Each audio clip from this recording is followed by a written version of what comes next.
everybody. Welcome to another edition of WTF. Um, we're glad you're here. I like the new intro music. I dig it. That was cool. That was good. It's all you. I saw some folks be like, I jumped, and I was like, oh no, oh no. I promise the seat command's not broke. It just takes a second because everybody hits it all at the same time. It will catch up to itself. But yeah, there's so much happening tonight, and I'm excited. I'm excited to have everybody here with us. I am extremely excited to have a guest. We have a guest. I kind of gave it away in the thumbnail. But if you've never listened to her podcast, you really should. And we'll make sure that you have the Linktree link to go to everything Reverie, True Crime, and more. And so here we are. We're going to introduce. This is Paige. Hi. Hi, Paige. Welcome. Hi. Everybody say hi to have Paige. her here. No, thank y'all for inviting me. Yes, and when it's funny because when will you get down? She's driving me nuts over here. We were talking before, right before we started, and between Paige and I, we're getting JT. His southern roots are coming out. His southern. It's dangerous. I don't know what to do with myself. I'm gonna go join a rodeo. Hey, you played a really good Southern prosecutor for the Eileen Wuornos series on the show. You did really good. Paige did an Eileen Wuornos series on Reverie, and she said, "Do what you want." And I said, "Well, we're going all in then." And boy, did I! Yes, you did. It was really good. Abe said he made himself sick eating ice cream, and it was delicious. Abe, I mean, I feel you. I hear you. I've been there for sure. Should we say hello to some folks, or do we want to do the first, second, third? Oh yeah, go ahead and do first, second, third because we get distracted. I'm scrolling up because there was a couple of comments I wanted to show while we were. Okay. Oh man, well everybody, Paige, if you don't know, we do first, second, and third in chat, and this time people really jumped on it because I was a little late. Oh, it's a huge honor. And we'll explain these honors in just a second. It's basically whoever literally is first, second, and third. And they really pounced on it this time because I put it up at like 8:15 instead of 7:45 like I had planned. But what are you going to do? So here we go. First in chat is Terry K. Terry. Congratulations, Terry K. You get yourself your lovely imaginary juror seat. It's special. You can take it home with you. However it is in your head spaces, but you can move it around, and if you move, you don't really have to take it. You don't got to get a bigger truck. It's right there in your head. See, look at that. The Southern's already coming out. Number 2 is Carmen Burgess. Congratulations, Carmen. Woo! Early to the tailgate party. You get your 1975 Grandma bar stool and fancy top hat. Congratulations to Carmen. That's so cute. We'll try and frisbee you a pillow if your butt starts hurting, because it is bound to happen on that thing. Yeah. And third in chat is Samantha M. Samantha. Congratulations, Samantha. Everybody. Congratulations. Your fake sun hat matches your fake beanbag. I saw somebody in chat calling it a love sack or something. I love that. So that's hilarious. So you get a fake love sack. Terry wants a daddy to come and put it together for her. So I love it. We'll make sure that's it. So these Photoshops seem pre-made. They sure are, because people are here early enough so that we can actually pre-make them. So thanks everybody. Oh, Gail says it's a little like Judge Schroeder's seat. It does. That one does look like his seat. His seat totally looks like a throne. But I love to see him on it because man, he's a funny judge. He is a character to watch. For crumb's sake. For crumb's sake. For crumb's oh my sake. Gosh. For crumb's sake. I feel like it's a throne. It looks kind of comfortable, but also I feel like he's sitting on nails. the entire time. He just has that personality about him. I don't know. Ugh. When he pulled the orange out of his robe too. Oh, that gave me life. I love that moment. Yes, Samantha said she's bringing Lysol wipes. I don't know you. Oh God. Oh, don't worry. We have some of that grandma plastic you can put around it. It'll be cool. Oh my God. Yes. You'll be good. You'll be good. Who else we got in the chat today? Somebody was I was trying to find it, but I didn't see it. But somebody was saying nice haircut to you, JT. JT got his yes, he did. I did. All of them. I did. All the hairs were cut. It was time. It was time. But now I'm thinking I'm just gonna grow all of it out. Yeah, well, I told him I was like, so you didn't want to grow out the Fabio hair like we had in the video, but for some reason he didn't, and I didn't understand that. I thought he would want his Fabio hair, but oh no! Don't! I literally only have water over here, y'all. I was gonna say, are you already drinking? Are you already drinking? No. Why grow out Fabio hair when you've got this? Like, oh my God! That's right. All that for that. All that for that. Oh my gosh! Almost fell out of the chair. That almost. That would have been a true WTF moment for everybody. Yeah. Somebody's gonna go back and screen grab that, and for sure. Yeah. Oh, Ricky just gifted a membership. Thank you, Ricky. He's drinking already. Thank you, Ricky.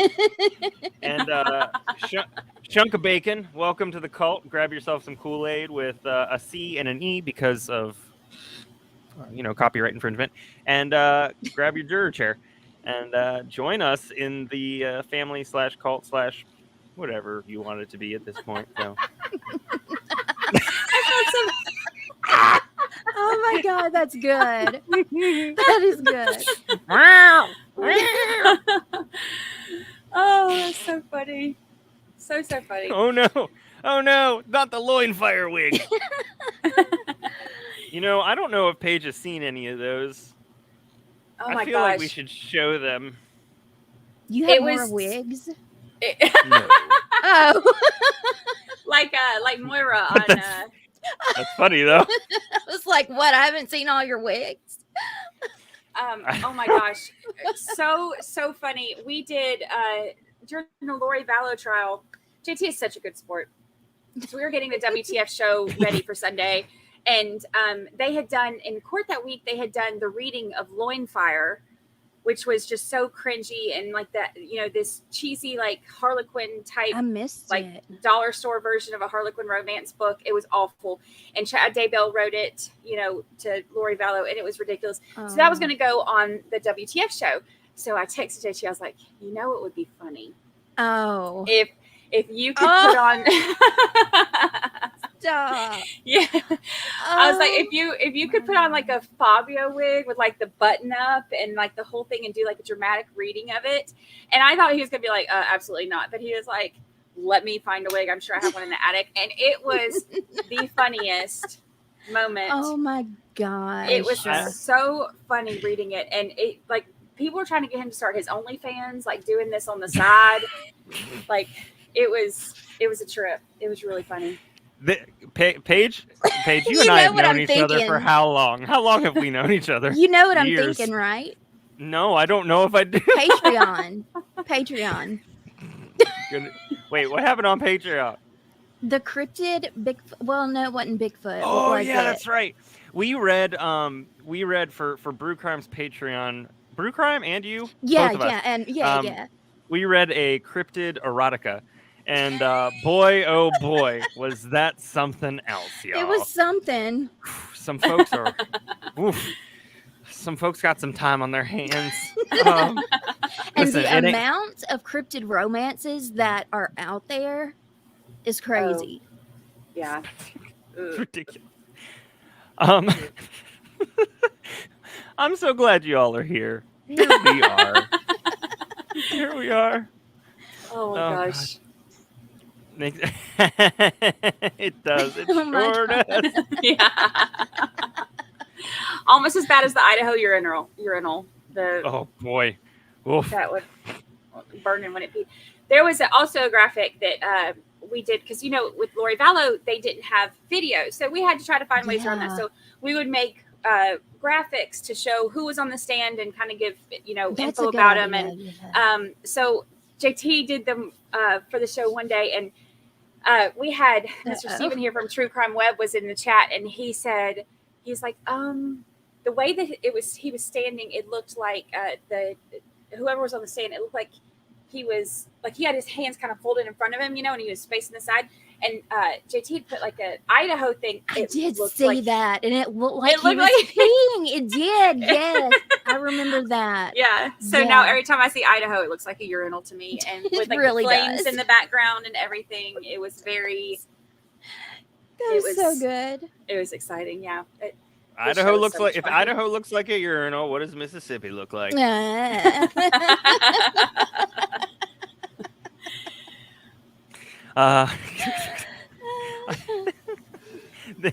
The best part about it was that it was completely by accident. Yeah. That's the thing. It was a total accident. Yeah. Yeah, I don't think you noticed it at first. I think somebody in the chat may have poined it out. Yeah, it was I True can't Crime remember. Web. Yeah. Yeah, Mr. Steve from True Crime Web. And then we were all like, oh my God. It does. Like, Idaho looks like a urinal.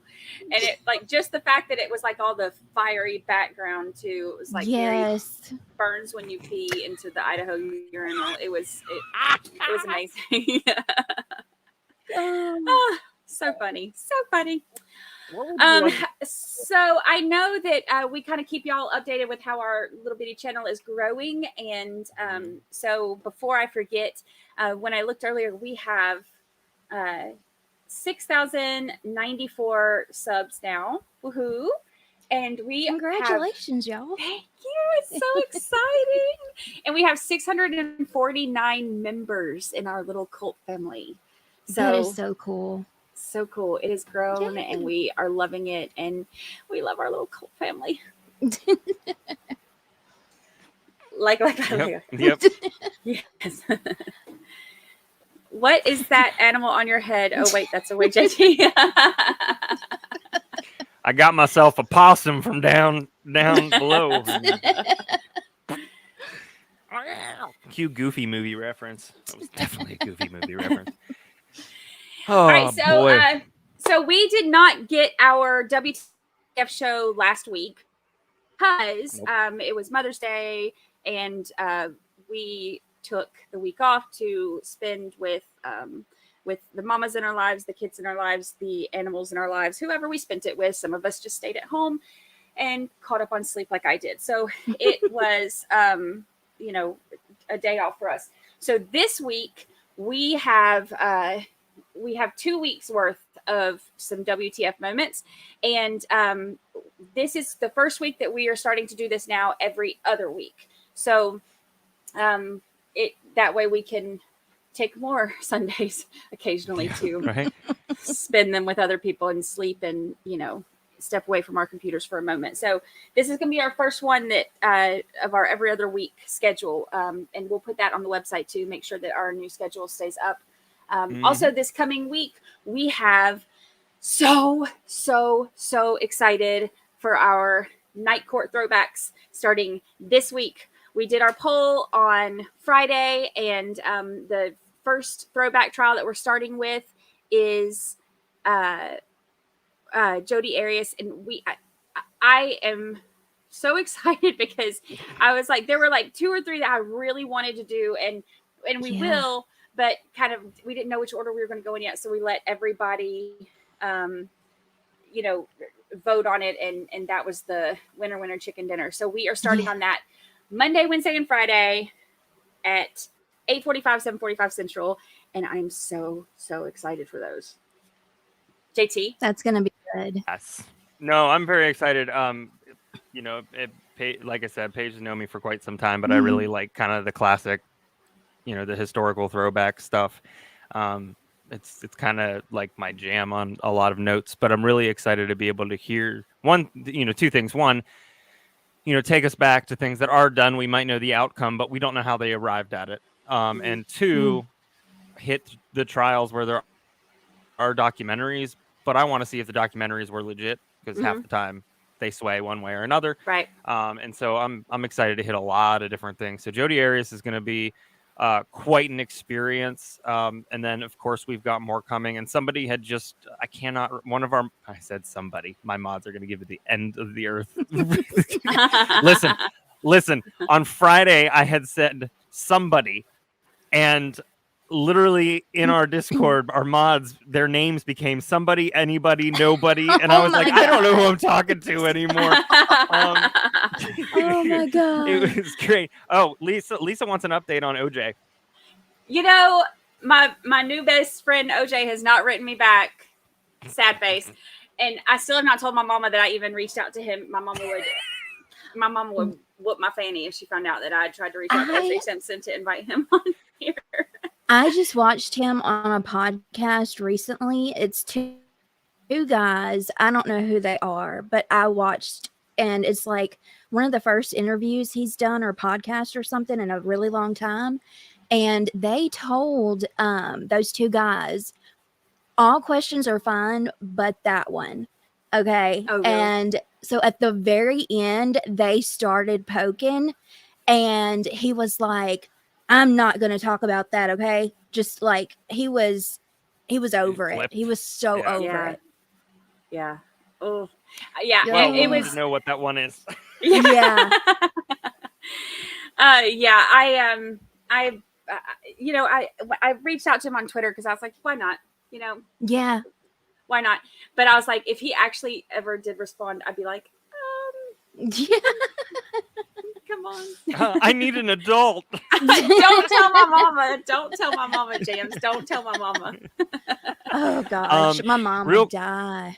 Real quick, two things before we hop into, obviously the clips and things that our lovely mods have put together, and Cajun put them all the links and stuff together for us, which was awesome. Our mods were amazing today.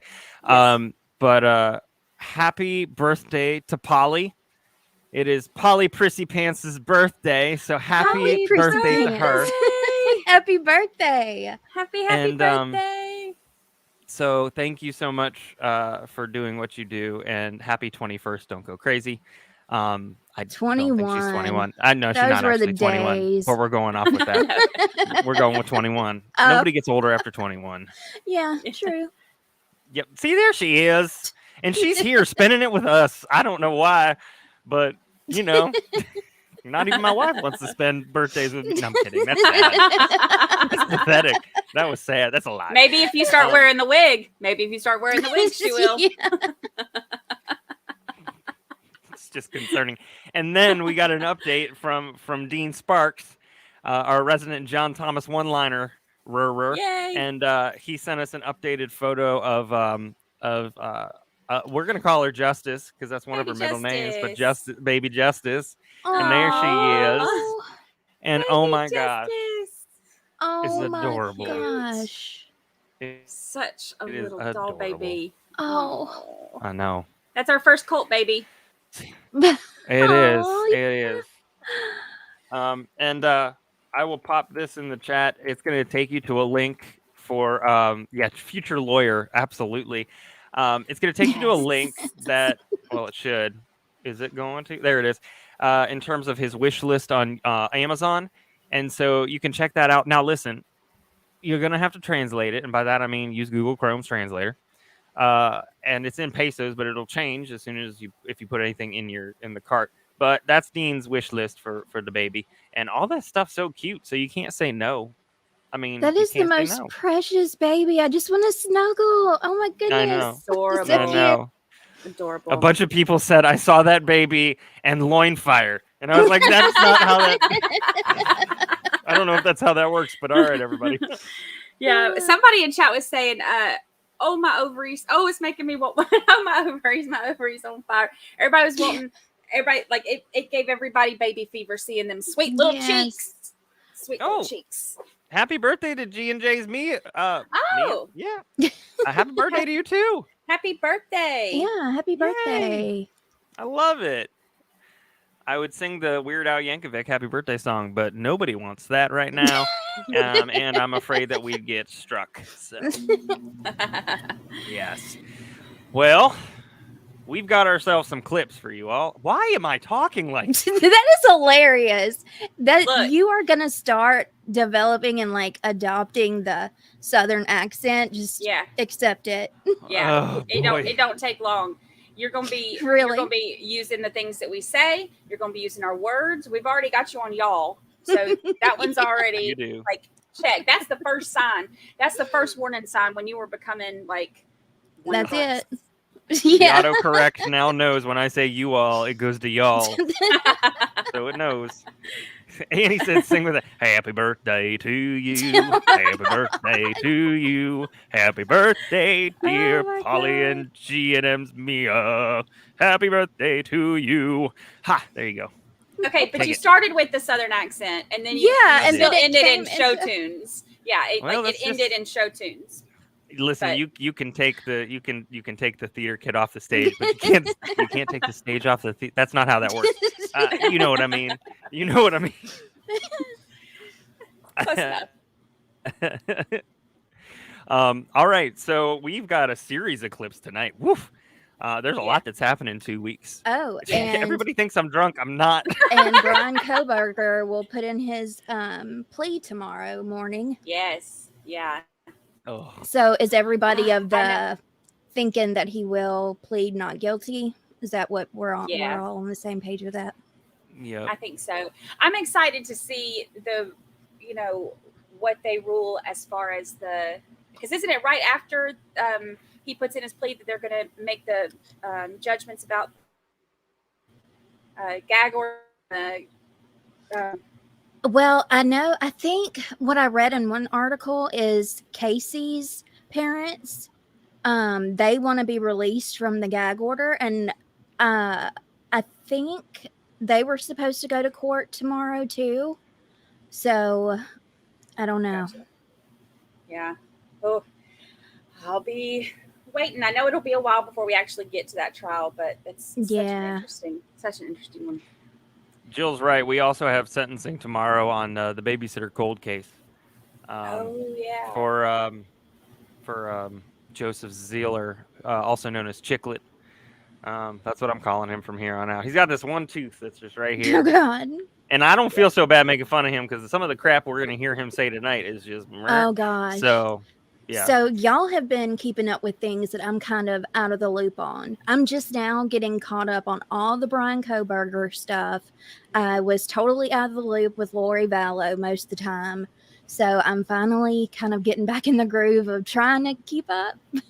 Yeah. So there's a lot I've missed. Yeah. And there's when there's so much at once too, it's so hard to catch up on everything.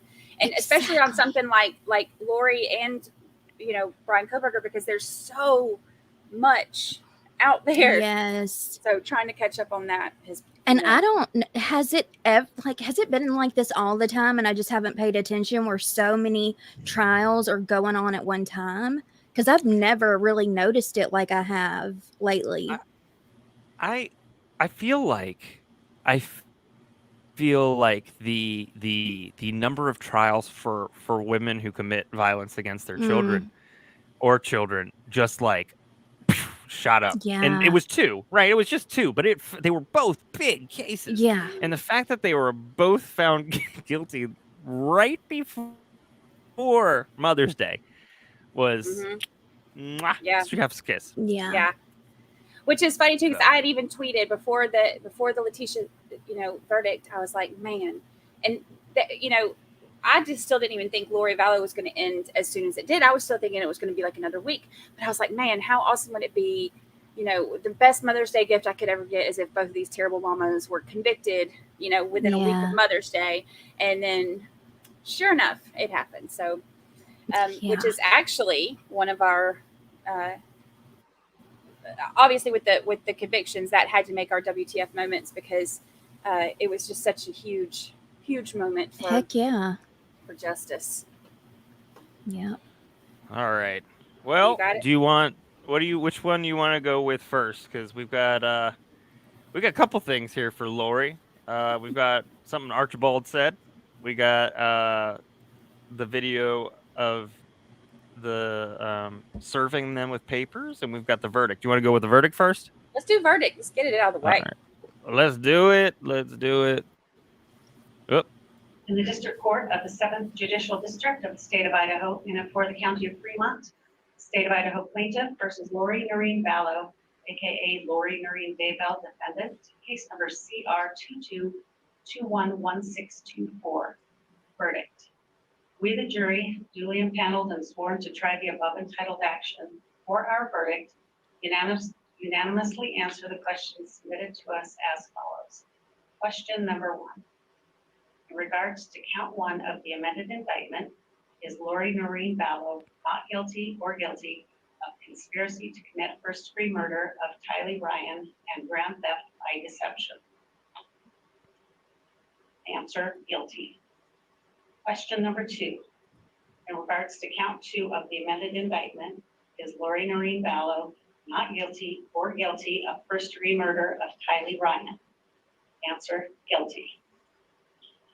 Question number 3. In regards to count 3 of the amended indictment, is Lori Noreen Vallow not guilty or guilty of conspiracy to commit first-degree murder of Joshua Jackson Vallow and grand theft by deception?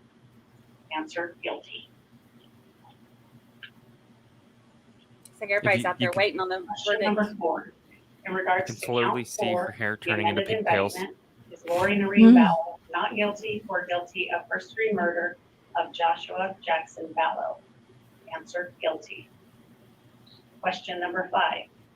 In regards to count 5 You know, of the amended Gigi indictment, was saying she was Lori shocked Noreen at Vallow, this, not that Lori guilty, was shocked. guilty of conspiracy to commit first-degree murder of Tammy Daybell. Answer, guilty. Question number 6. In regards to count 7 of the amended indictment, is Lori Noreen Vallow not guilty or guilty of grand theft? Answer, guilty. Dated this 12th day of May, 2023, signed by the presiding officer. All right, please be seated. Madam Clerk, thank you for reading the verdict into the record. At this time, let me just inquire of the jury, is this in fact your true and correct verdict? Yes. All right. We've seen enough of So that. she was shocked, really? She thought the Yeah. trial was going well?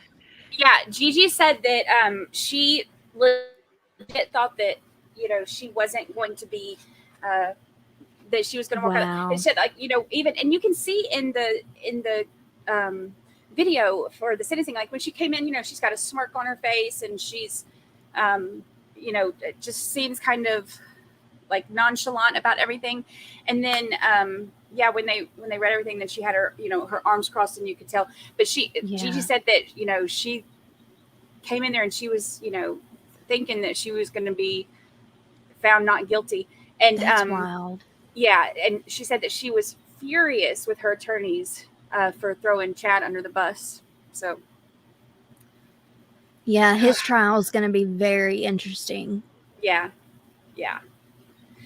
You know, and that's one thing too that we had talked about. If you know, if you think that she would, or if think that they will offer him a plea deal, like maybe take death penalty off the table in order to avoid, you know, the long hard trial for him. And if they offer that to him, he would be an idiot not to do it, because Yeah, for sure. with them having more on him than they do on her, and hers ending that way, he'd be an idiot not to take it. But if they offer it. Yeah. Mm-hmm. That was WTF for sure, but I was excited about it. Hold on. I missed a gifted membership. Oh. Carmen gifted one membership to I'm gonna go with Lucy J. Baker Johnson. So welcome, Lucy. Sorry if I'm missing y'all. But my mods are keeping me honest. So I just want to make sure that I do right. I do right by y'all. So the next thing that we have is Archie, and I just want to do Archie. And if you know that reference, good for you. Yeah. So Ricky gifted. Somebody said Ricky gifted. Yes, Ricky did gift one. I think I got that one. So Archie decided that he wanted to make a mention of the storm in his closing. And ooh, oh boy. Uh-oh. Oh, Archie. So here we go. So gross. So gross.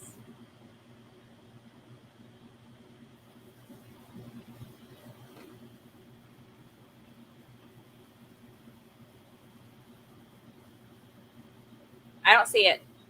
Yeah, I don't see or hear anything. Would you look at that? Hold on. Hold on. I did it again. That's just what I do every now and again, y'all. Sorry. I did it again. There you go. Yeah, right?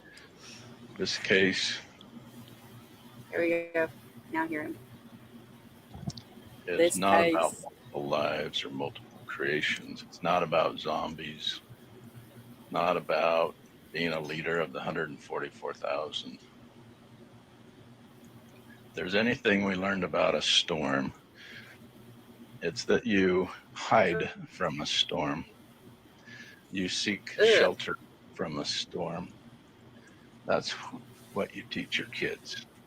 And that's what you know. Her sister and her son, those two who testified. That was it. That was all we needed. I would hide from his storm too, just to be clear. I would hide from Dad Daybell's storm as well. Yeah. Anytime Yeah. it comes around. Anytime. Ugh.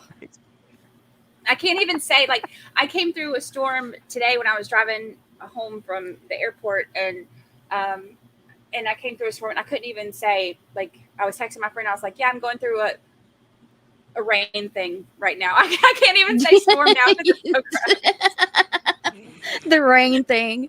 I love it.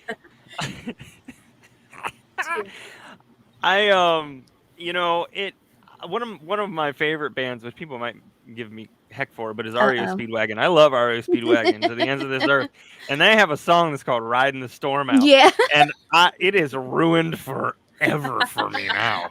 I can't do it. It's broken. The last thing that we have to show you all for Lori is the day that she got served with papers in Hawaii. And boy, I can't imagine a better thing to end on with her. So here we go. Watch her body language and Chad's. Yeah. She's out there trying to live her best life. Mm-hmm. You have any questions regarding that? What book is that? The Storm. Loin fire. It is 1439 hours on January 27th. He's not all there. I don't think he gets it.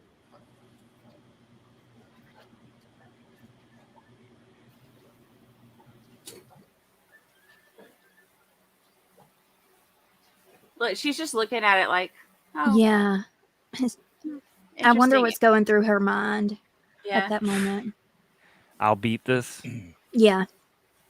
I mean, Because she still thinks she can outsmart everybody. And you know, she never turns to him to like look for guidance or like support or to see, you know, his reaction. It's like she's totally in charge. Yeah. At this point, she's the leader. Yeah. Okay. All right. Have a nice day. Have a nice day. that's like my favorite part. That's just Have like, a any nice questions? day. No. Wow. Peace. Oh god. Oh my gosh. Oh, but it's so interesting. Just Chad is just like, he's interested. He's just like, it's like he's looking on somebody else's paper to cheat. Cheat on, But like he doesn't want to get too close. Yeah. So there's a lot of things going. Yeah, that's pretty much Yeah. He is. He's smiling. He's grinning. It makes no sense to me. Yeah. But Chad's head moves and then his body catches up. Oh my god. He's awful. So I guess his trial won't be on like live streamed or anything either, huh?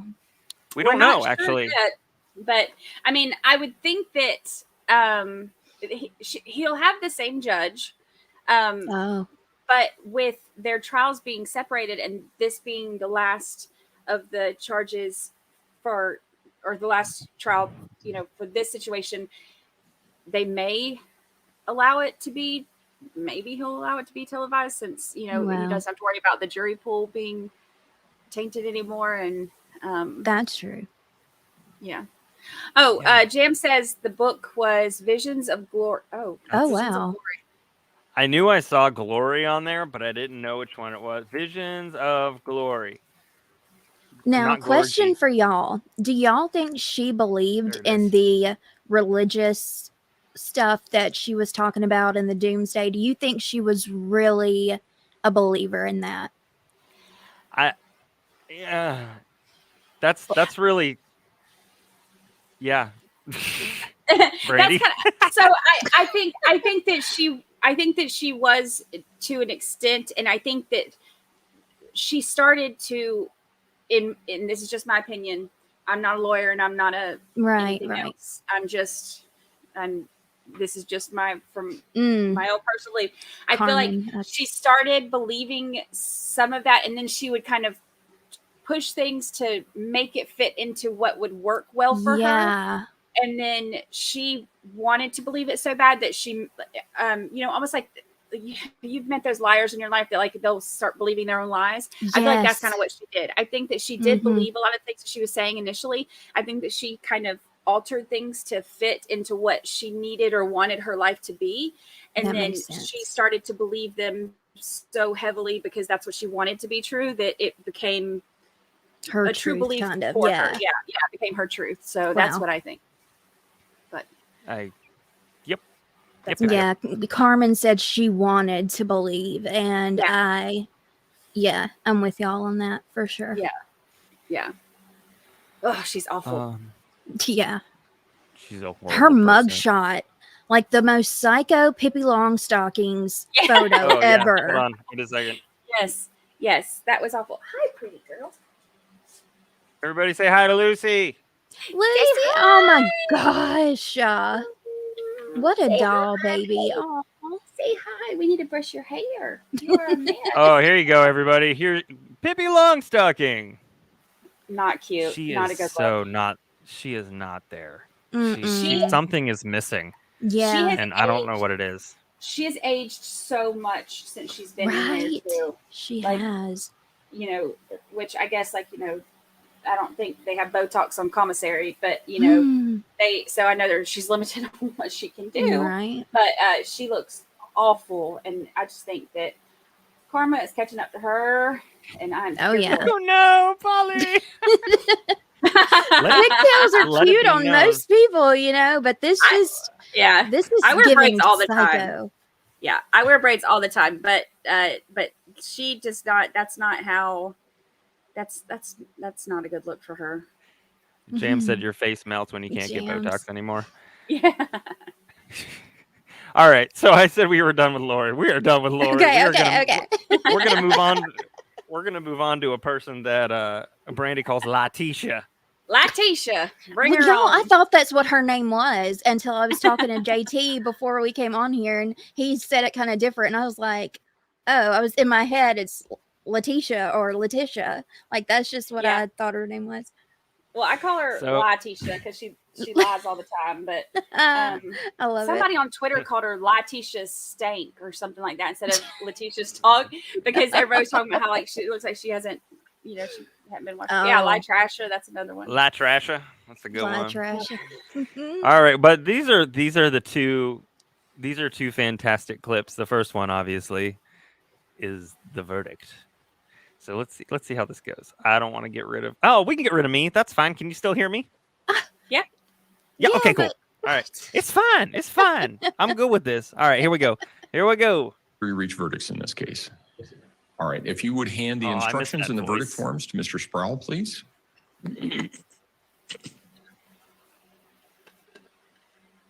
Thank you.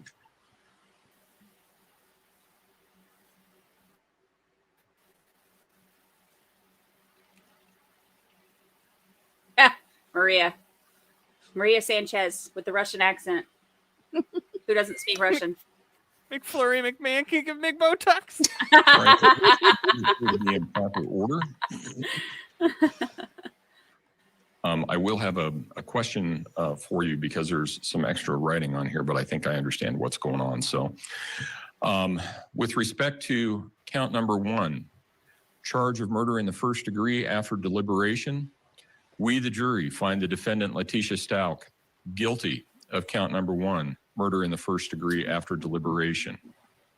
With respect to count number 2, charge of murder in the first degree, child under 12 by a person in a position of trust, we, the jury, find the defendant, Letitia Stout, guilty of count number 2, murder in the first degree, child under 12, position of trust.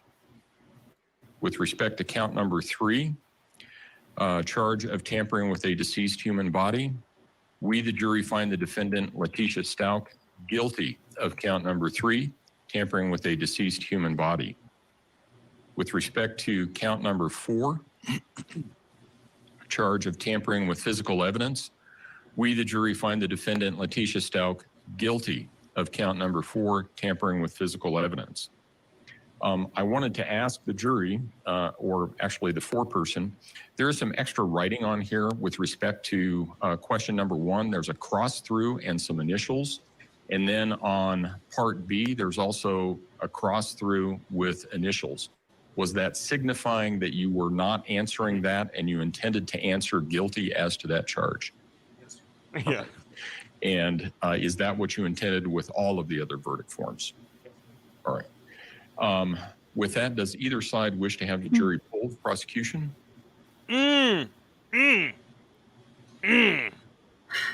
So happy to see that. And I was like, well, y'all ain't snuggling now, are you, Book Bag and Letitia? Boots. Boots. Book Bag, Boots, and Letitia. Book Bag, Boots, and Letitia. All right.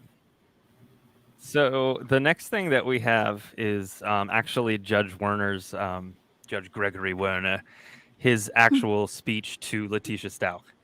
And it is a little longer. I'm gonna slam it to 1.5, but we might be able to slow it down anyways, because it's just, I mean, what he said was beautiful. Well, it wasn't beautiful. That's not really. That is not what I meant. But I think everybody knows that he said everything we wish we could say. Right, Yeah. right. It was beautifully worded. So yeah. So we're gonna play it. We're gonna play it and see how this goes here in a second.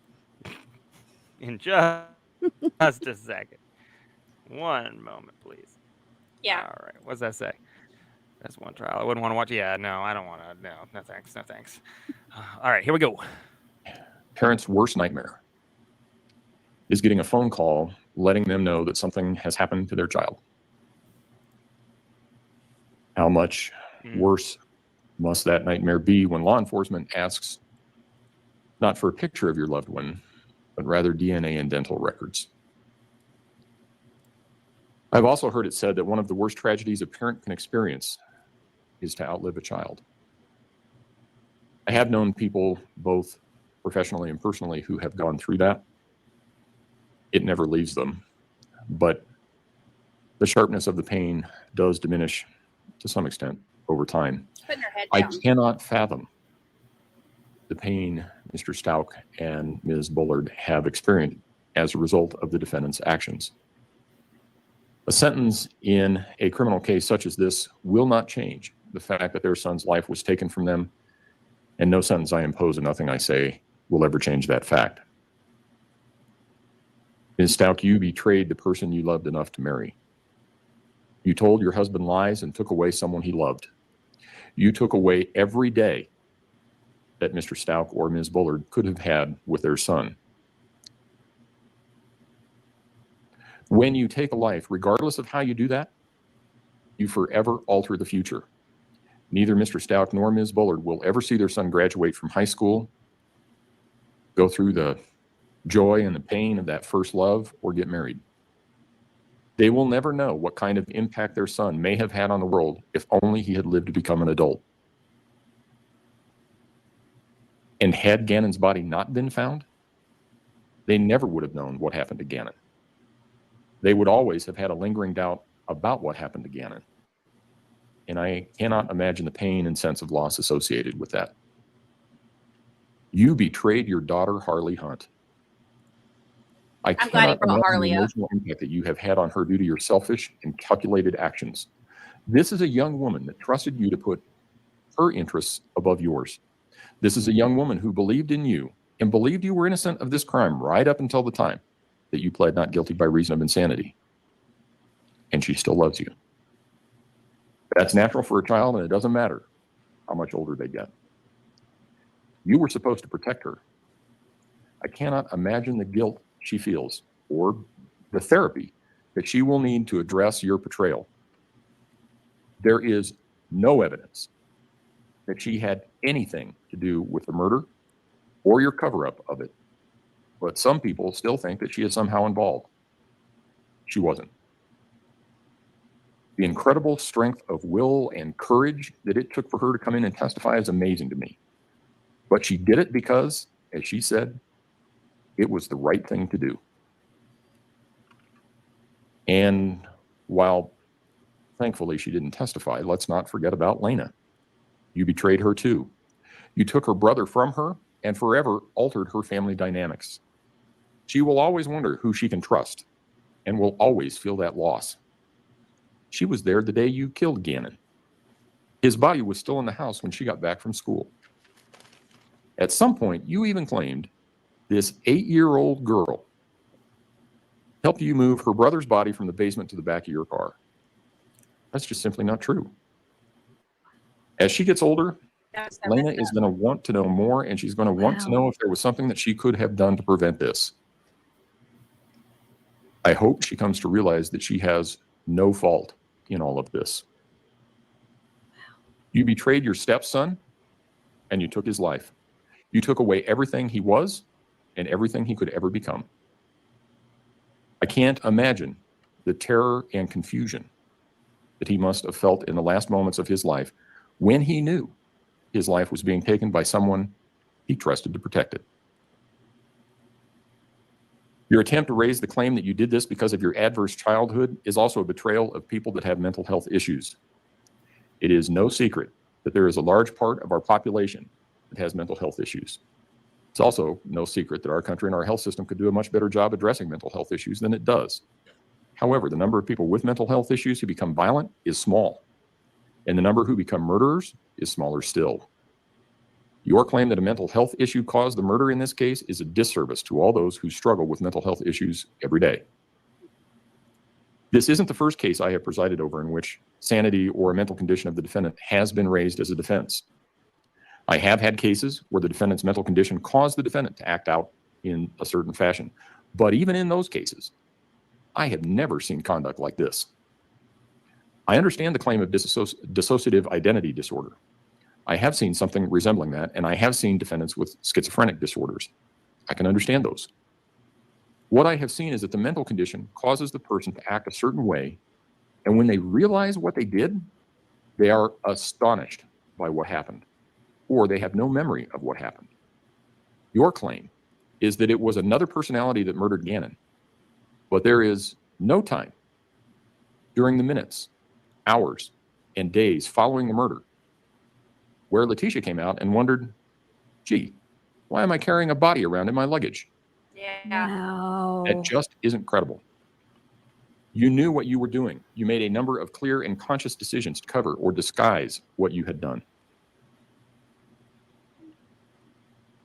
Claiming a lack of motive is a common defense tactic, and it can be a sound strategy. The truth is, however, that it only takes a moment to make a bad decision that results in disastrous consequences. And oftentimes, we never know why a defendant chose a particular course of action. However, that does not mean that they did not intend to undertake a course of action. Sometimes, as in this case, the likely explanation is anger.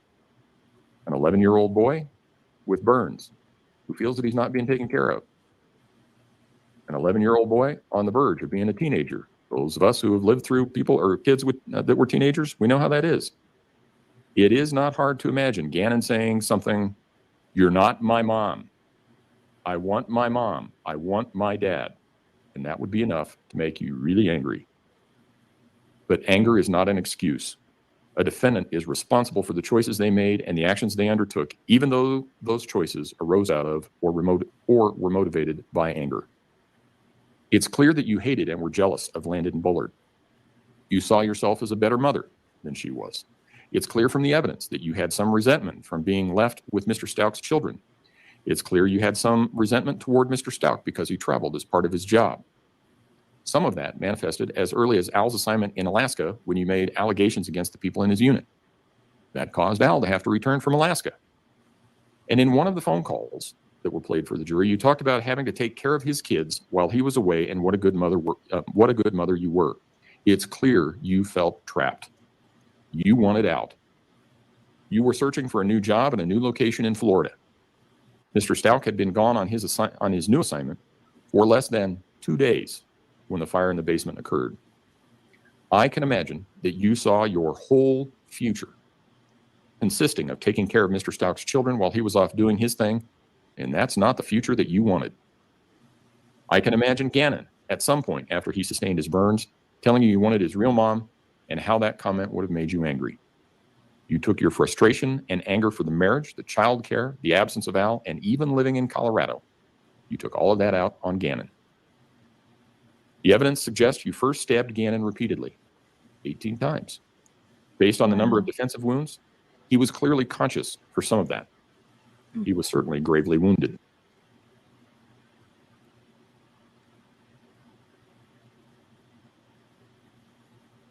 And chillingly, it would also explain how you were able to mimic the sound of Gannon breathing in one of your sessions with Dr. Lewis. Those were probably close to his last breaths. He was dying but not dead. The evidence could also lead one to conclude that he either fell or rolled off the bed where you shot him in the head and then beat him with the butt of a gun or a baseball bat. That would explain the blood found at different levels on the walls in Gannon's bedroom. I'm also reminded of the look you had on your face when you slipped your handcuffs while being transported back to Colorado and attacked Deputy James. That was a crazy moment. Oh, wow. I shudder to think that that was probably the last thing that Gannon saw before he died. You have shown no remorse throughout this process. Instead, you've made a choice to build a web of lies. When you gave an interview to Detective Jessica Bethel on January 29 of 2020, you lied to her about Gannon running away, and that he was actually taken by a guy named Eduardo. When you explained that to Detective Bethel, you said you needed to lie because you didn't want to face the consequences. You told her that you were trying to come up with a plan about what you should do. And finally, you told her you really thought you could fix this. I think that's true. You lied because you didn't want to face the consequences. You needed to come up with a plan to fix this, and that plan involved covering up what you had done. It involved lie upon lie. But you slipped up at various points and let kernels of truth escape. In one conversation with Mr. Stout, you told him the FBI needed to close the borders of Colorado, needed to close I-95. I-95 doesn't go through Colorado. It's an interstate that runs along the entire eastern seaboard. It's also not far from where you dumped Gannon's body. When questioned by Detective Bethel, you told her that Mr. Stout might also make up some kind of story about you coming at him with a knife. You said you would never use a knife like that. Yet Gannon was stabbed 18 times. Your actions in this case also show a very conscious attempt to avoid responsibility in this case. You started out with the story that Gannon had run away. You gave some hints that it might be related to bath salts or drug use by Gannon. You stayed with that story until you were called into EPSO for an interview. You knew they weren't going to buy the story that Gannon ran away. Then you came up with the abduction. And you stayed with some iteration of that for a long time. But all of those versions had one thing in common. You were always the victim. In one, you're beaten and raped and Gannon was abducted. In one, someone stole Gannon out of a truck in the parking lot. In another, you let someone drive Gannon to a hospital to take care of a head injury that he had after falling off a bike. In all of them, you could claim it wasn't your fault. You were just in the wrong place at the wrong time. Then you got arrested. You stuck to the story that it was someone else that took Gannon. During the hours that you spoke with Special Agent Grusing, he told you he thought sometimes good people do bad things and sometimes it's an accident. Then they found Gannon's body. Then you saw the mountain of evidence against you. And this is a mountain the size of Everest. What was your position after that? Well, it was an accident. And you, Letitia, didn't even do it. It was Maria Sanchez. You carefully crafted your new story to continue to avoid responsibility. Wow. It also allowed you to take advantage of the out that Mr. Grusing and Mr. Stout suggested much, much earlier when they asked you if this was an accident. Now it was an accident. Your Maria Sanchez personality shot Gannon by mistake because she thought he was an intruder in a cape. Multiple personalities is not credible in this setting, as regardless of how many personalities you have, you only have one body. I have presided over cases where a mental disease or defect prevented a defendant from remembering the course of events, including the commission of the crime. Without exception, those defendants have been terrified when contacted by law enforcement because there was a period of time in their lives that they could not account for. Their body may have sustained an injury, and they don't know how it happened. They may have some new object in their house or on their person, and they have no idea where they got it from. We all have free will, and we all make choices based on that free will. The people who suffer from the mental disorder you claim are terrified because their free will has been taken from them, and they are being subjected to things and experiences they don't understand and don't have any recollection of. You didn't behave anything like that. One of the purposes is to impose an appropriate sentence for the criminal conduct that occurred. Another purpose is to punish an offender by imposing a sentence that takes into account the seriousness of the offense. Yet another purpose of sentencing is to prevent crime and promote respect for the law by providing an effective deterrent to others likely to commit a similar offense. Anyone who's been in my courtroom before knows that I've said sentencings are the most difficult thing that I do. That's especially true in cases where someone has lost his or her life. Nothing I or the law can do will ever bring that person back. I have handled hundreds, if not thousands, of criminal cases over the years. I think at this point in my career, I've presided over something like 200 jury trials. I've sentenced hundreds more defendants pursuant to plea agreements. This is not the first murder case that has come before me. This is not the first case I have presided over which involves harm to a child. This is not the first case I have had where a person who was in an unhappy marriage committed a crime. Sadly, statistically, there is a high correlation between violent acts, including murders, and family members. I have had a number of cases which have demonstrated one person's capacity for cruelty toward another human being. I can, however, say without hesitation that the facts in this case are the most horrific I have ever seen. Your conduct in this case deserves the maximum punishment that I can impose under Colorado law. As such, with respect to the charge of first-degree murder after deliberation, I remand you to the custody of Colorado Department of Corrections for the remainder of your life with no possibility of parole. With respect to the charge of murder in the first degree of a child under 12 by a person in a position of trust, I remand you to the custody of Colorado Department of Corrections for the remainder of your life with no possibility of parole. Those two sentences will merge. If you have questions about that, you can ask your attorneys. With respect to the charge of tampering with a deceased human body, I'm also going to sentence you to 12 years, followed by a 3-year period of parole. That sentence is to be consecutive to the life sentences that I've already imposed. With respect to tampering with physical evidence, I'm going to impose an 18-month sentence. That sentence is also consecutive to the sentences for the murder charges that I have imposed.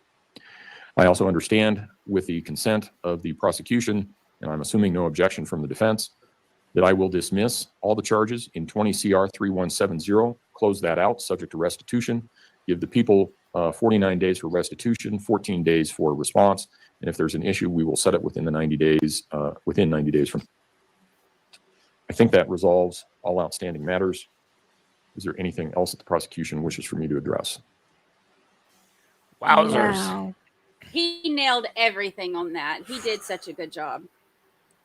And I saw somebody had mentioned, during the victim impact statements, he teared up, which, I mean, how could you not? Like, some of those victims, I was crying like a baby during some of that. But those victim impact statements, there were times when I think it was during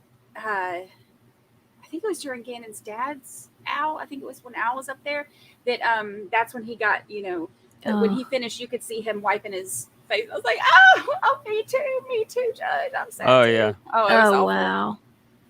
Yeah.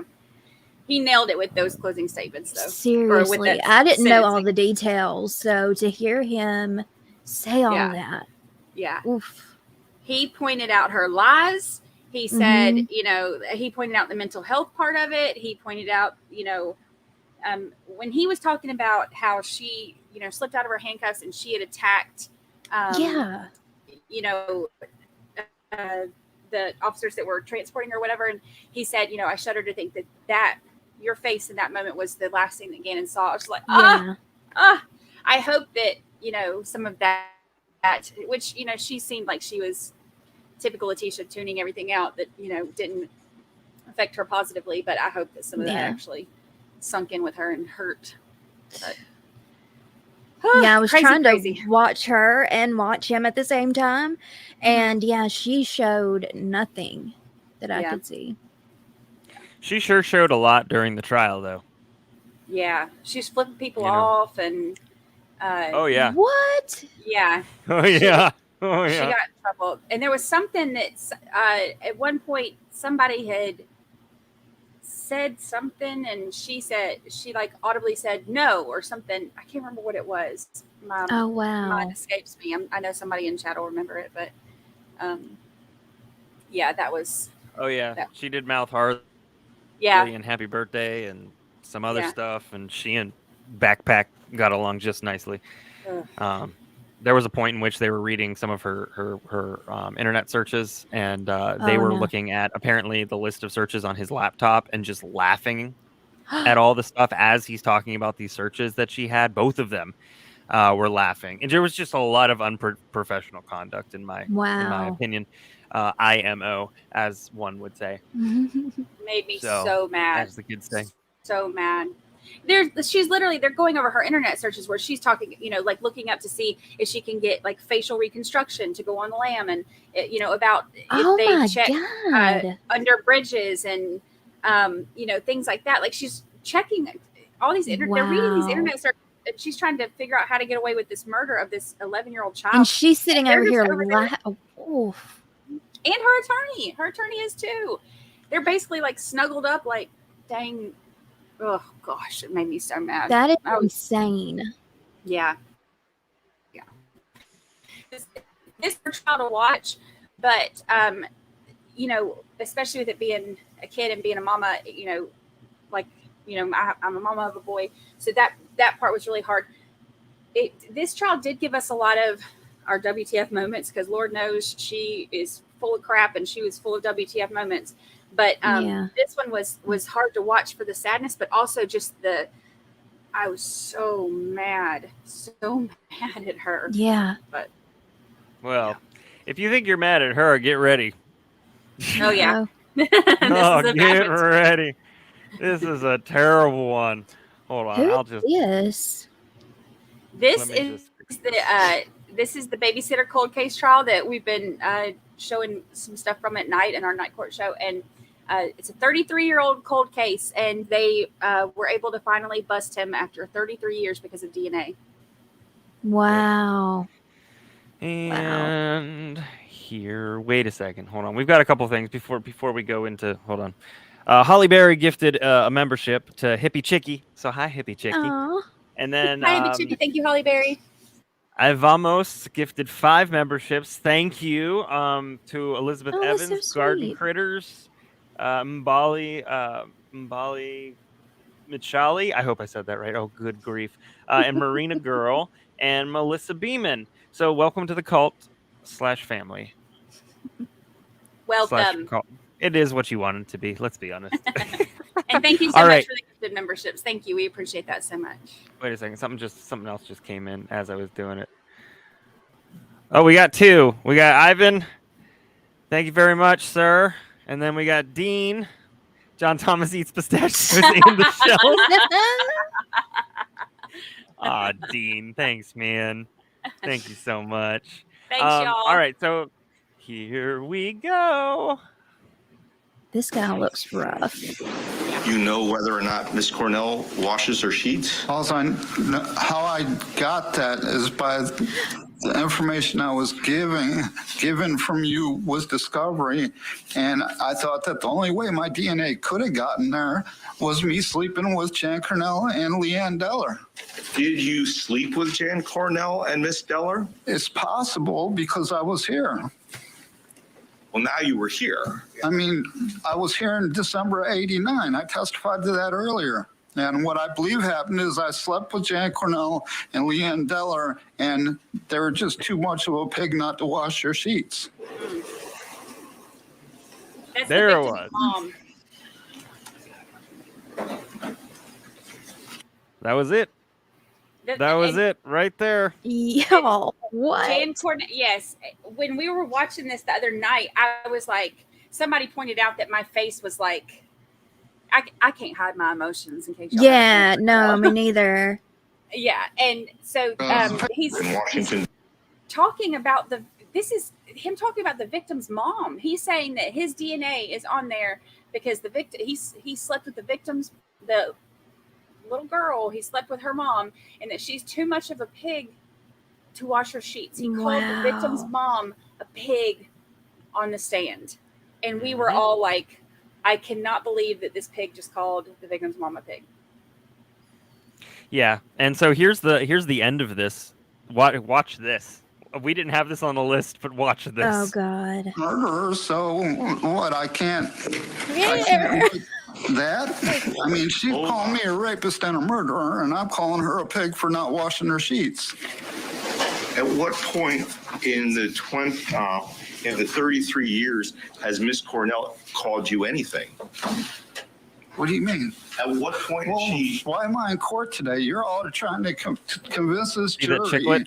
that See I the chiclet? somehow left blonde hair and Lisa Honor, Stewart's mouth and clutch you asked the in Robin defendant. Cornell's fist because that's Mr., the piece of paper right here that Mr. they're trying to Simon. hide from you. Mr. Right here. Wow. I'll see the body of 11-year-old Mr. Robin Seiler. Cornell Yeah. with the hand, the hair of her killer, The jury will step out. the blonde hair. This Oh, is man. crazy. It was Yes. insane. Insane. He's not right. Y'all can tell. Like something's Yeah. wrong, off. Yeah. Something. And he has sentencing tomorrow, right? Or Tuesday. Tomorrow.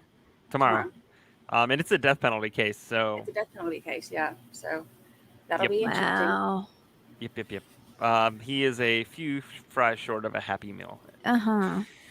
His voice creeps me out. Oh, and Like- it's nothing. Yeah. Yeah. That was totally just like him making that up as he goes. But Yeah. that's not actually his voice. I don't know. He's awful. When he called her a pig, Uncomfortable. I got so mad. And then when he started flipping out, I was like, but Yeah. the jury saw all that. The jury saw every bit of that until they, finally had to. And you're trying to convince people you're a rational, like a human being, normal, and here you are acting this way in front of so many people. What do you do when you're Yeah. alone? So Yeah, exactly. That's the one moment when you are on your absolute best behavior. Yeah. Like when you have the most control over how you're presenting yourself to people. And if he can't control himself in that situation, exactly. then, what does that say about him? Speaking of not being able to control yourself in a situation, our next moment, I see, Uh-oh. if y'all, I'm working on it. if y'all watched any of the Zachariah Anderson stuff, there was which one are you doing the first? Because there's a couple of them that I was going to go over, JT. Which one are you pulling up first? I was pulling up the first one, but we can do whichever one you want. Okay, this one. Yeah, that's Yep, that one. okay. So this has been a controversial trial, or was a controversial trial, and there's a reason that. So okay, I'm trying to say this without getting all the hate mail that I get. Anytime I say something. Okay, Nicole Muller. Let me say this about her. She is a controversial attorney. She represented Zachariah Anderson. She is not my favorite. I don't like the way that she, questioned their daughter. I don't like some of the things that I did not like that either. That's the last thing I I saw. did not. I did not like that at all. I was pissed when I watched that actually. And but look, that girl, she gave it right back to her. She gave it. Yes. Yes. She was like, I don't think you're listening. And I was like, ooh, look at that. You know, but teenage girls, look, they're, you know. Yeah. But she crossed lines with him with her body language. And this is my opinion. She crossed lines with him with her body language. And, you know, if you know, she definitely, I can say this positive about her. She advocated for him in a way that anybody would want a defense attorney to advocate for them. But she crossed the line with him. They were too flirtatious. They were too, you know, even reaching over and touching his leg during the thing, you know, and oh wow, you know, constantly like smiling at each other and like the googly eyes. And this is not just because I tried to think about it, like if the roles were reversed and this was a male attorney and a female client, would I look at this the same? And then the stuff happened with, you know, with Bookbag and Letitia, but it's not because she's a woman, because I've had a couple people on Twitter tell me that I'm only saying that because she's a woman, and apparently now I'm sexist. This is not because she's a woman. This is because you should never reach over and touch the leg of your client. Let it be known. Yeah. We've given Backpack just as much crap. Just as much crap.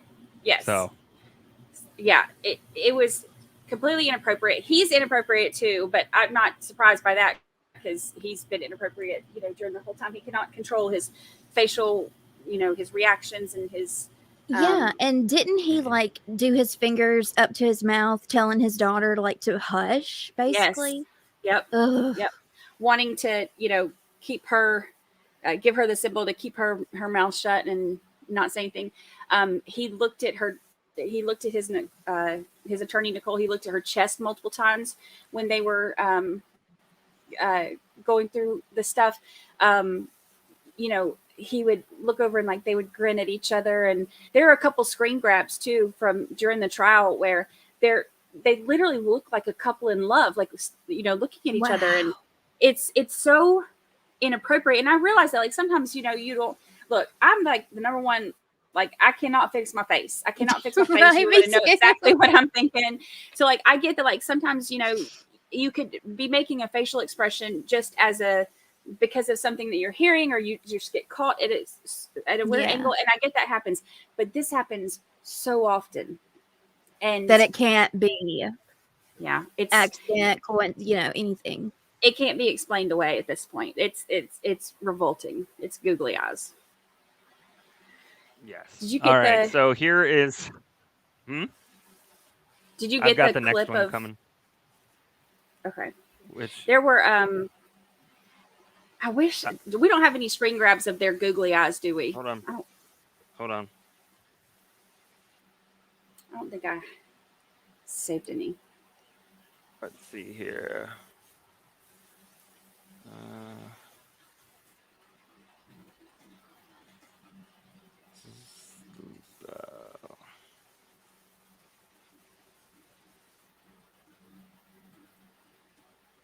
There's just a lot of like really close behavior, right? I don't think we did save. I think we were after this. I don't think we did. Yeah. But there's just like a lot of really close behavior, right? Which is, there you go. Well, that's not very helpful, is it? That's a little more helpful. And honestly, I mean, he's whispering here, and this is just a small example of it. Jam said they're probably on my Twitter. They probably are. Y'all look at Jam's Twitter. Jam's posted all of it. She's like, no, I can't believe they're looking at each other like this. I can't believe they're doing this. Oh my gosh. Well, then I shall look real fast, shall I? Y'all talks amongst yourselves. Gosh.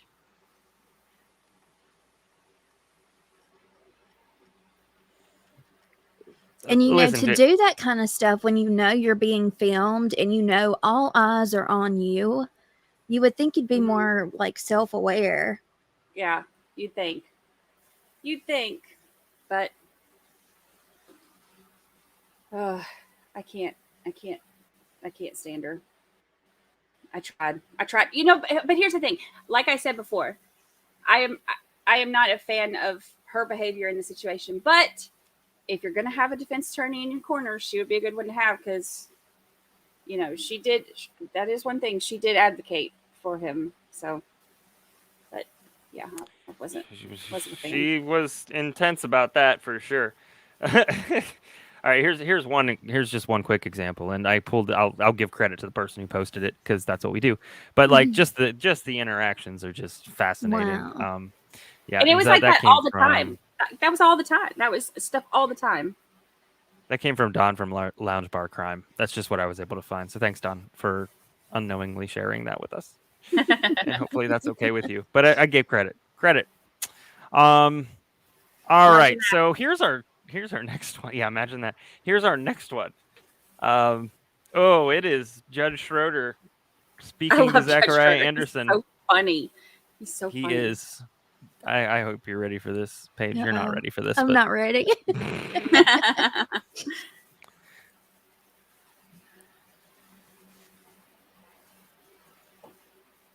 I can't hear it. Mm-mm. Good reason for that, because I did the same thing again. The Galleon factors. The one of them is not that you're a bad person. I'm not commenting at all on the type of person you are because it's not part of the equation. What you did was frightening, horrible. And you can wag your head all you want. Wow. The jury found beyond a reasonable doubt that you did it. And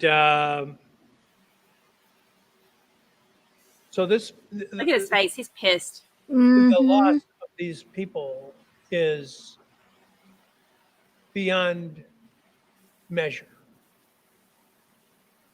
But it is important that they realize that I have this litany of factors that I must consider, and that what ultimately is the sentence that you receive is not the measure of the value of Mr. Gutierrez's life. That's if the law is what it is, then, and the judge considers those factors and doesn't impose a life without parole sentence, the family, while I certainly don't expect them to agree with the outcome, should not take that as a comment by the law or by me or by the legislature or by the jury that Mr. Gutierrez's life wasn't as sacred as they believe it was.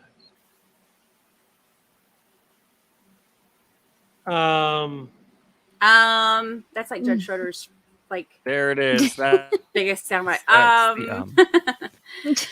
Yeah, I got excited when I heard him say, not excited, but I was just like, "Ooh, go Judge Schroeder!" When he was like, "You can wag your head all you want." Yes, you rarely hear a judge call them out on the little snide things they do. So yeah, that was good. I have almost gave another 5 memberships. Thank you. Oh, thank you.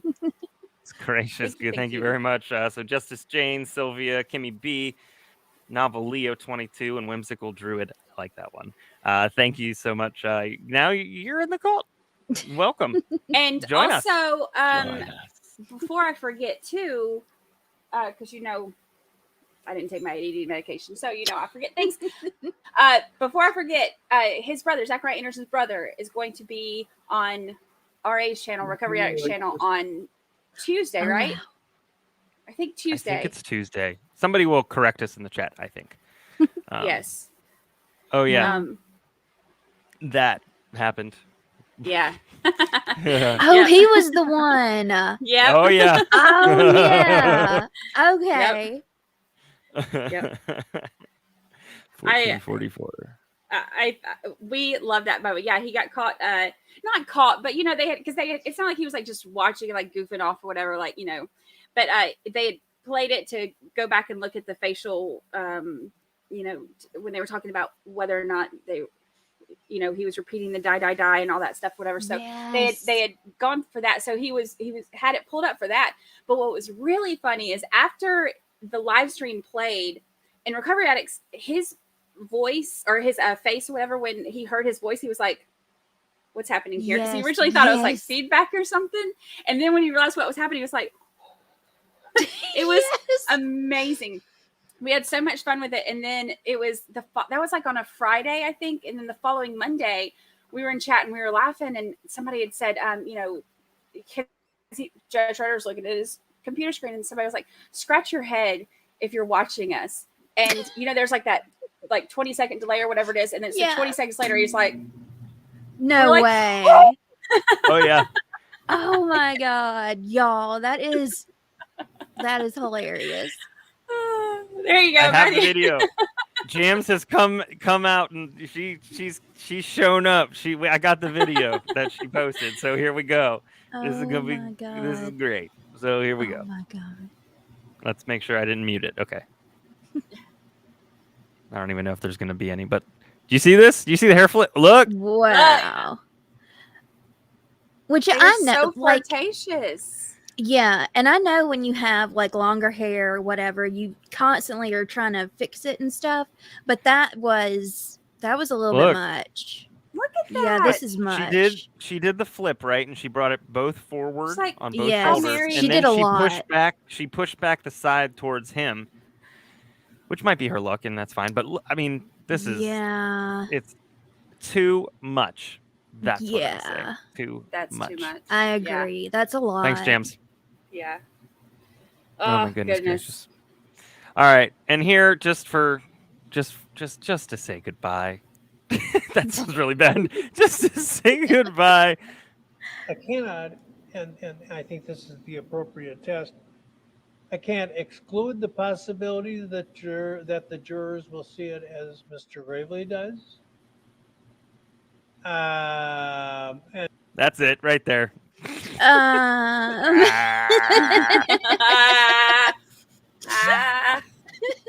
For crumb's sake.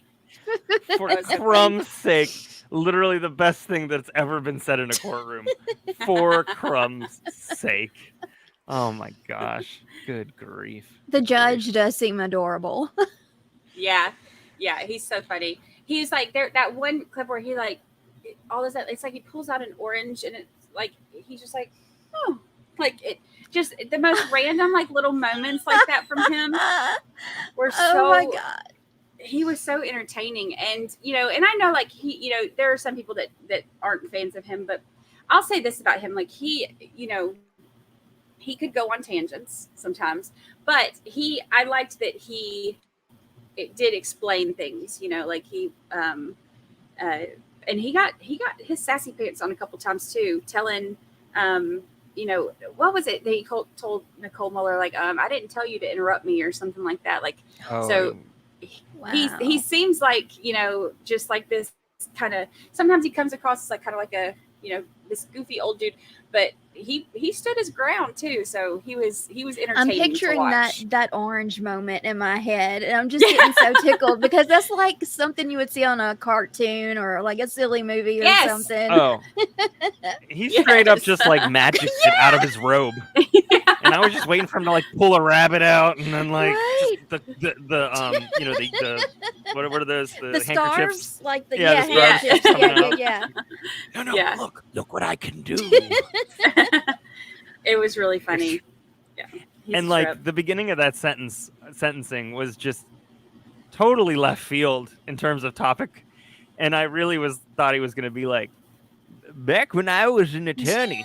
We walked uphill both ways in the snow. And just like, I just can't. There was a time too where he was like, cartoonish. He said, don't get crazy with me. There was a time too where he was, it was so funny because he said something about,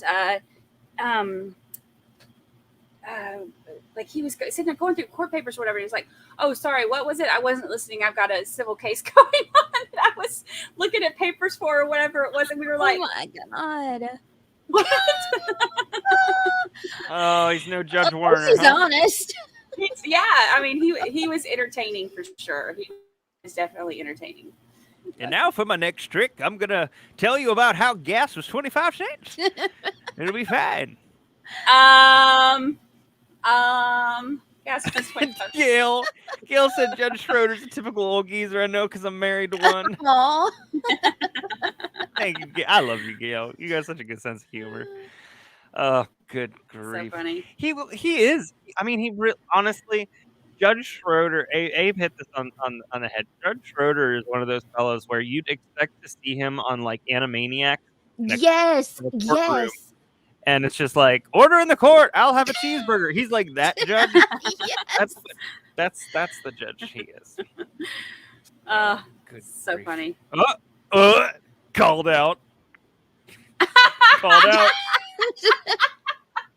Oh my gosh. I've never seen somebody flip their hair so hard through their headphones, but here we are. Oh my gosh. Here we are. So good. Whatever. Well, listen, if anybody has any moments from the last 2 weeks, we've got a few more minutes, a little bit more time. We obviously don't like WTF to go so late because, geez, throughout the week, you guys are up with us and at all kinds of hours. Yeah, but if you have any, yeah, right. But yeah, if you got anything, we can definitely talk about it. I probably can't pull it up as quickly, but we definitely like to chat about it. Or, I'd love to watch the video of the head scratch. Yeah. So if you James, I feel like you've got that one, and you could just link it to me or send it to me, and that would be great is too on if you do have it. Yeah. Yes. James is great. And while we're waiting for that or for her to answer, Paige, will you just tell everybody kind of about your show? Sure. So it's called Reverie True Crime, and basically I go through tons of court records and articles and anything I can find about a case. Like I try to find everything, audio, trials, and like the whole thing. I'll try to get all of that, study it, write about it, write down all the facts, and just have the whole shebang and make a story out of it and kind of narrate about what happened and who the victims were. And I know a lot of people are curious about also like who the perpetrator is. So I go into that background and I try to make sure I'm covering everybody, and yeah.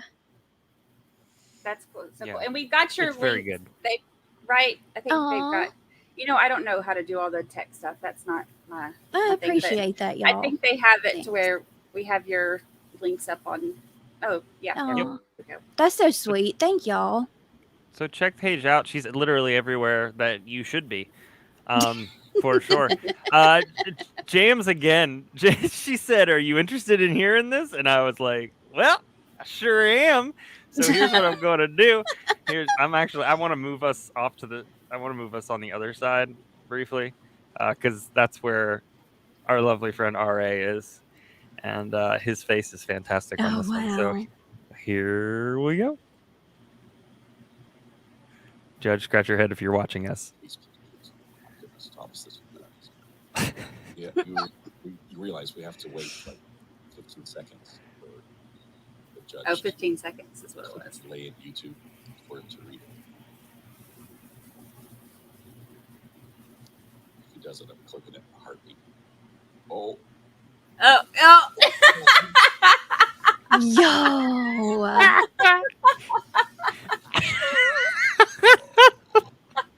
Oh my god, yo, that is so good. Even if it happened to be a coincidence, that is too good. It's a heck of a coincidence. It is, though. I know.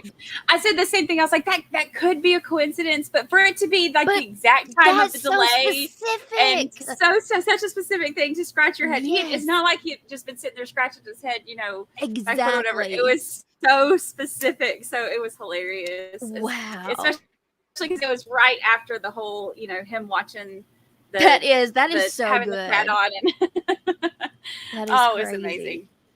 Paige, Yeah, do you one of have my a favorite YouTube? parts. Like, do you upload to YouTube? I don't. I'm Okay. too I'm just very introverted and shy, so I don't do many video things. Y'all, I can't. And the most recent episode that you released had a lot to do with a lot of the trials we've covered, right? Yeah. Yeah. Wait, hang on. Say that one more time. You broke up just a little bit in my ear. The last episode that you've released had a lot to do with some of the trials that we've been watching. Okay, so that's gonna come out sometime tomorrow. Cool. Former federal prosecutor and the president and CEO of West Coast Trial Lawyers, Nima Rahmani. He'll go on Law and Crime and Court TV and stuff. And oh, that's nice. Thank you. But he came on and I had this whole thing planned out of stuff we were going to talk about. All of that went out the window. We started talking about Lori Vallow, and he gave some opinions and thoughts on the upcoming Chad Daybell trial, Brian Coburger, and just a little bit of everything. So I'm really excited. I haven't even started editing yet or anything, so I have a lot of work to do on it. But hopefully by tomorrow afternoon. Cool. Awesome. Yeah. I'm so excited. We'll make sure to tomorrow night on our night court show. We'll make sure to post a link to so everybody can come and find your. Oh, y'all are new sweet. episode. Thank you. So, of course, and we appreciate you coming on. You've been great. I'm just. Oh, thank you. That's so kind. Oh my gosh. But yeah, I'm so glad y'all asked. And JT was like, "What are you doing at 7:45? Nothing. What? Yeah. What's up?" Yes. So yeah, I'm so excited. Thank y'all. Well, If thank we you got for we got coming somebody say, get on YouTube. Lots of help. Yeah, Yeah. JT was with me when I did my first live show. And we did the whole StreamYard thing. And so when he said this was through StreamYard, I was like, oh boy. Because the first time we kind of tried it and we were figuring it out, and it was crazy. Yeah. It was very interesting, though, doing the first live show. Working with Paige on that live stream was what kind of pushed me and got me ready for this, Brandi. Oh, So, really? yeah. Like, we learned all the things to and to Yeah. not do. So- Well, JT he handled all of that stuff. Like, I cannot figure this kind of stuff out for anything. So he set it all up, and he was figuring it out, and I was like, you go. Yeah. I did this. I kind of last minute decided to start streaming because, I wanted to. I enjoyed the stream part of it because I enjoyed the chat part of it. Yeah. Watching the trials, with Thank other you. people, hearing their commentary, hearing what they have to Yes. say. Having kind of like a litlittle support group there when you're going through the hard testimony and stuff. So with Lori Yes. Vallow, I knew that one was going to be so hard, and I didn't want to watch on or listen, because there's no watching. I didn't want to do that on, like some of those bigger channels that were streaming it where it's like just, like Law and Crime and stuff where you're just listening to it, and the people in chat are not, always the nicest to, especially victims and stuff. And so it was kind of last minute. And so I was just like, hey, on Twitter, I was like, hey, if I did this, would anybody want to, join in chat and we can all just listen together? So that's how this all started. So I did it the first night by myself, and the second night I was like, hey, JT, you want to come on? You want to do this? And he was like, yeah, I can come on. And he's like, maybe I can pop on, once or twice a week or something and help you. And so after the second night when he was on with me, and I was like, that's great. What time are we doing it tomorrow? Like, I literally tricked him into doing it. Him telling me he would help me out once or twice a week turned into like me just being like, all right, see you tomorrow. And Come like, on, click, like before he could even tell me no, click, all right, see you tomorrow, bye. And the next day I sent a message out to the podcast group that we have on Twitter, and I was like, guys, I think I'm doing this thing too. And they were like, of course you are. Of course you are. You're just adding one more thing. But I have Sure. loved, like, every time I kind of come and just pop in for a few minutes, y'all are doing so good. I'm so proud of y'all. Thank you. Well. Thank you. It's the channel's been growing very fast, which, Yeah. we are excited about, but also kind of weren't like expecting really. But Yeah. it's been amazing. And like just the community we have is so great. Everybody's so great. That Aw. is the most Lisa Wilmot thing that I've ever heard or read. I love that. I love All that. the comments you threw up, they were so nice. I Yeah. love this little community y'all have going. It's so sweet. It's awesome. That's just, yeah. Listen, community. I talk about you all the time. Truly, truly. People are probably sick of it by now, for real. Yeah, Yeah, we're like, thank you. like we're like we walk around like we're kind of like those like those loving drunks that like just you get drunk and you love everybody, like that's kind of how we are when we're talking about like our channel and our people, like we're just like, oh my god, everybody's so great, it's just the best, everybody's amazing. So it's really funny. Somebody's got your pod on deck. Thank yes. you.